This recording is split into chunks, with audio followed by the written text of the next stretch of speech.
जय सावित्री माता की। दोस्तों बहुत बहुत स्वागत है आपका फिर से एक नई वीडियो में। इस वीडियो में हम बात करने वाले हैं कि वट सावित्री व्रत में हमें पूजन किस प्रकार से करना चाहिए। बिल्कुल सरल पूजा विधि मैं आपके साथ शेयर करने जा रही हूँ। पूजन सामग्री का वीडियो मैं आपके साथ पहले ही शेयर कर चुकी हूँ, तो आप चाहें तो देख सकते हैं। तो चलिए पूरी पूजा विधि शुरू करते हैं। दोस्तों इस व्रत में सबसे बड़ा नियम तो यही है कि हम जब भी पूजा करने जाएं तो हमें पूरे 16 श्रृंगार करके जाना चाहिए।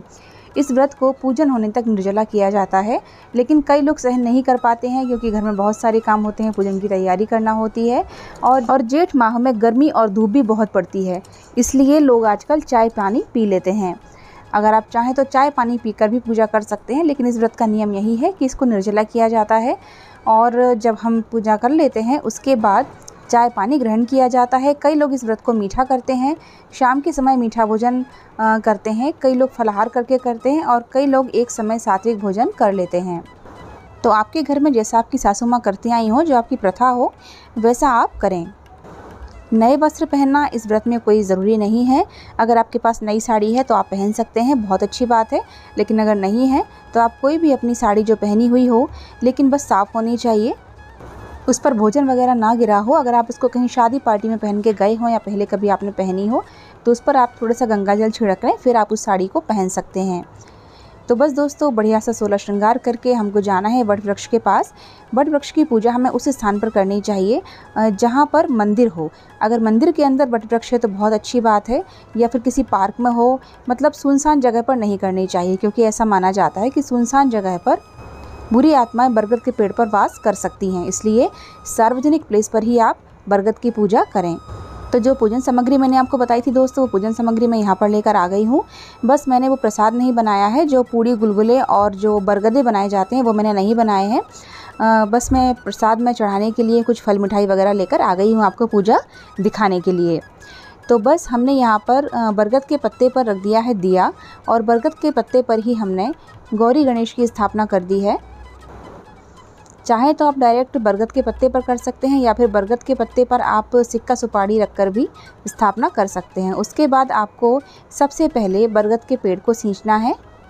चारों तरफ परिक्रमा करते हुए आपको जल चढ़ाना है।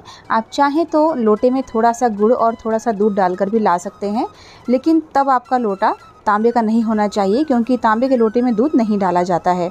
या फिर आप सादा पानी में थोड़ा सा गंगा जल मिलाकर भी इस तरह से बरगद को सींच सकते हैं। तो यहाँ पर मैंने जल चढ़ा दिया है। तो बस अब हम पूजा शुरू करेंगे, तो पूर्व दिशा की तरफ मुँह कर सकें इस तरह से कोशिश करें आप बैठने की। तो दोस्तों आजकल हवा बहुत चल रही है। अगर आप बाहर बरगद के पेड़ की पूजा करते हैं तो आप जो दिए के ऊपर जो चिमनी लगाई जाती है ना, वो लेकर जाएं, क्योंकि दिया मेरा जलने में बहुत प्रॉब्लम आ रही थी। तो मैं दिए के पास रख दूंगी लोटा साइड में, इससे थोड़ी सी हवा कम लगेगी दिए में और दिया बुझने के चांसेस नहीं रहेंगे। दोस्तों कहीं कहीं पर बालों में बरगद का पत्ता लगाया जाता है, हमारे यहाँ ऐसा नहीं होता, इसलिए हमने आपको नहीं बताया है। आप चाहें तो पूजा करने से पहले बरगद के पत्तों से अपना श्रृंगार कर सकते हैं, बालों में बरगद का पत्ता लगा सकते हैं। और कहीं कहीं पर बरगद की माला पहनी जाती है अपने गले में। पहले बरगद की माला बनाकर बरगद के पत्तों की सावित्री माता को चढ़ाई जाती है या गौरी माता को चढ़ाई जाती है। उसके बाद उसको एक दिन के लिए अपने गले में पहना जाता है। लेकिन हमारे यहाँ ऐसा होता है कि कच्चे सूत का 12 गांठों वाला एक गड़ा बनाया जाता है, उसको कम से कम एक दिन के लिए या फिर 4 दिन 5 दिन, जितने दिन आप पहन सके उतने दिन के लिए अपने गले में पहना जाता है।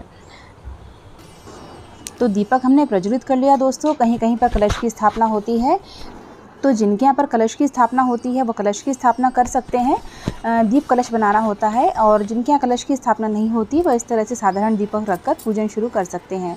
तो सबसे पहले हमको यहाँ पर, तो दोस्तों सबसे पहले कलश की या फिर दीपक की पूजा करना होती है, जो भी आप रखें। तो यहाँ पर मैंने सबसे पहले दीपक के ऊपर थोड़ा सा जल छिड़का।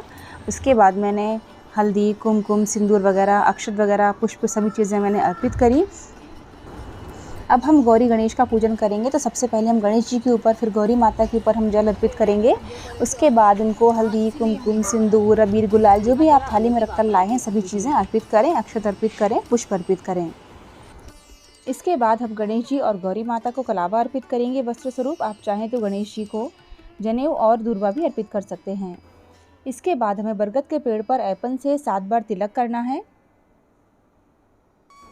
और आपको इसी ऐपन से सावित्री और सत्यवान की प्रतिमा बनानी होती है। एक चित्र जैसा बना लें आप, जिस तरह से कोई गुड़िया वगैरह बनाई जाती है, जैसा आपसे बने उस तरह से आप उनकी प्रतिमा बना सकते हैं बरगद के पेड़ पर। ऐपन कैसे बनाया जाता है मैं आपको पिछले वीडियो में बता चुकी हूँ विस्तार से। दोस्तों, अगर आपको बरगद का पेड़ नहीं मिलता है और ना उसकी डाल मिलती है तो आप घर पर भी पूजा कर सकते हैं। एक कागज़ पर आप सावित्री और सत्यवान की प्रतिमा बना लें इस तरह से, और उनका पूजन घर पर कर सकते हैं। एक चीज़ आपको बता दूं दोस्तों, अगर पूजा में आप कलश रखते हैं तो आप वो मिट्टी का रखें, क्योंकि ये जेठ का महीना होता है, बहुत गर्मी पड़ती है और फिर उस कलश को वहीं छोड़ना होता है। इसके बाद हमने जो पीले टीके लगाए हैं इन पर हम कुमकुम और सिंदूर लगा देंगे, और सावित्री और सत्यवान को भी हम कुमकुम वगैरह से तिलक कर देंगे। अक्षत, पुष्प सभी चीज़ें अर्पित करेंगे। आप चाहें तो बरगद के पेड़ पर फूलों की माला भी चढ़ा सकते हैं। अब दोस्तों, हमें सभी चीज़ें चढ़ानी होती हैं, तो हम पंखा लाए हैं जो, तो पंखे को हम रखेंगे सबसे पहले नीचे। मैंने पेपर रख लिया है ताकि कोई भी चीज़ें गंदी ना हो। उसके ऊपर हम पंखा रखेंगे, उस पर हम 7 बार ऐपन से तिलक करेंगे, जैसे हमने बरगद के पेड़ पर करा है। उसके बाद हम थोड़ा थोड़ा सा कुमकुम लगाएंगे। पंखे को कोरा नहीं रखा जाता है, ऐपन से इसमें ज़रूर तिलक किया जाता है। आप 5 प्रकार के फल अर्पित कर सकते हैं, या कोई भी फल 5 की संख्या में अर्पित कर सकते हैं। इस दिन आम या खरबूजा ज़रूर से ही चढ़ाया जाता है, तो जो भी आपके पास अवेलेबल हो आप चढ़ा सकते हैं। काले चने जो हम भिगोकर लाते हैं, अंकुरित करके लाते हैं या भिगोकर लाते हैं, वो हमको चढ़ाना होते हैं।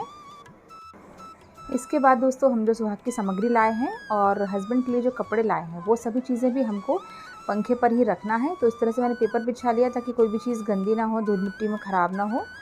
मतलब पंखे पर सारी चीज़ें एकदम से नहीं आएंगी, तो थोड़ा साइड में भी रख सकते हैं।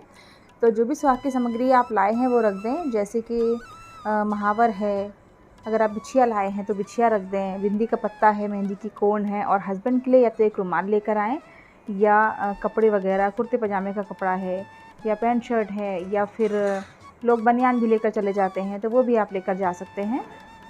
और इन सभी सामानों पर भी हमने थोड़ा सा हल्दी कुमकुम छिड़क दिया है, ताकि ये भी एकदम शुद्ध हो जाए, इनकी भी थोड़ी सी पूजा हो जाए, क्योंकि कुछ हमको इसमें से दान करना है और कुछ हमें खुद के लिए भी रखना है। सारी सामग्रियाँ चढ़ाने के बाद दोस्तों, अब हमको लगाना है अगरबत्ती या धूप बत्ती।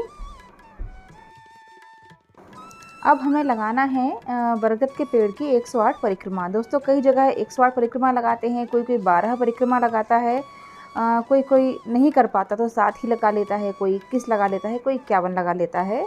तो वैसे इसमें 108 परिक्रमा लगाने का विधान है।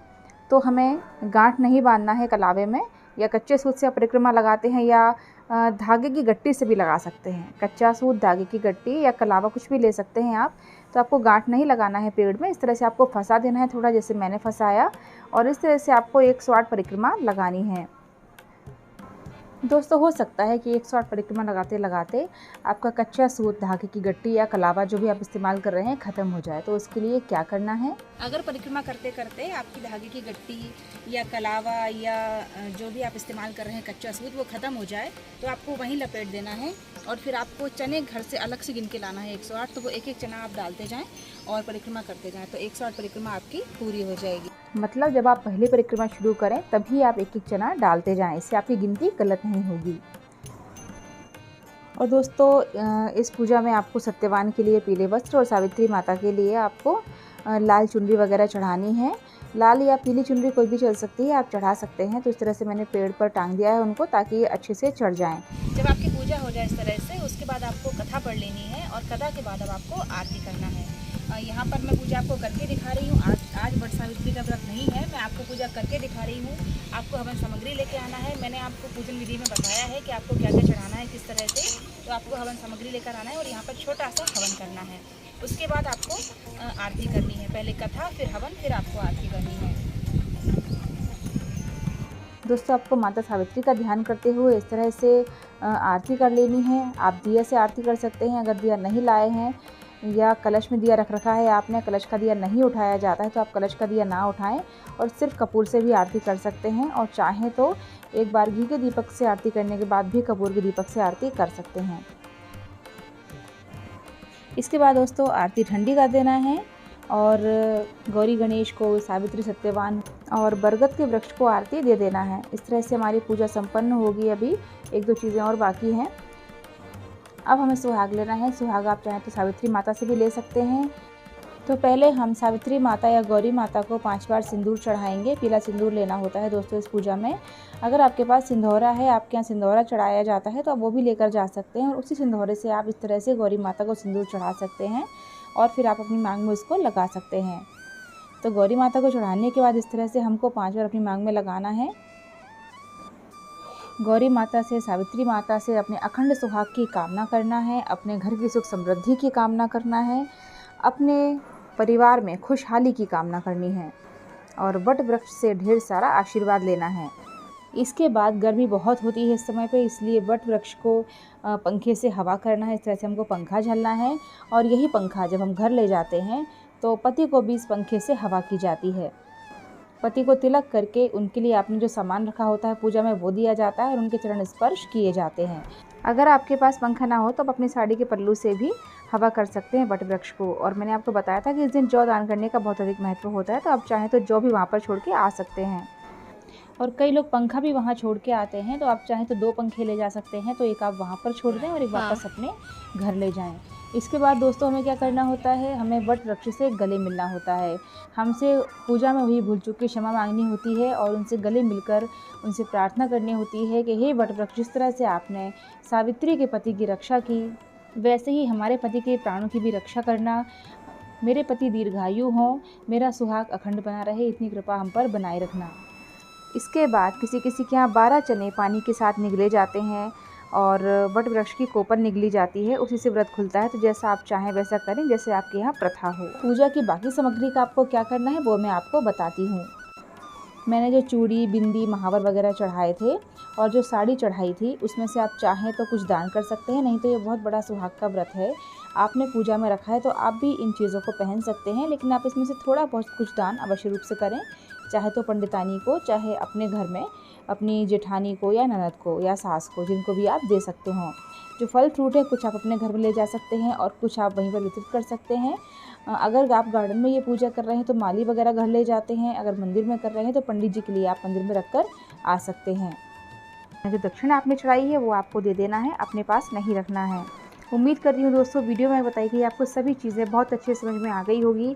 आपको समझ में आ गया होगा किस तरह से हमको पूजा करनी है, कैसे हमको पूजन की तैयारी करनी है। अगर कोई ऐसी चीज़ है जो मैंने वीडियो में नहीं बताई है या आपको जाननी है तो आप मुझे कमेंट बॉक्स में पूछ सकते हैं, मैं आपको जल्दी से जल्दी रिप्लाई दूँगी। इस वीडियो के लिए बहुत मेहनत करी है दोस्तों, तो एक लाइक तो बनता है, तो एक लाइक ज़रूर कर देना और वीडियो को भी दूसरों के साथ शेयर कर देना और मेरे चैनल को सब्सक्राइब ज़रूर कर लीजिएगा दोस्तों। फिर मिलते हैं नेक्स्ट वीडियो में। वीडियो देखने के लिए आपका बहुत बहुत धन्यवाद। आप सब अखंड सौभाग्यवती हों, आपके घर में हमेशा सुख समृद्धि और खुशहाली हो।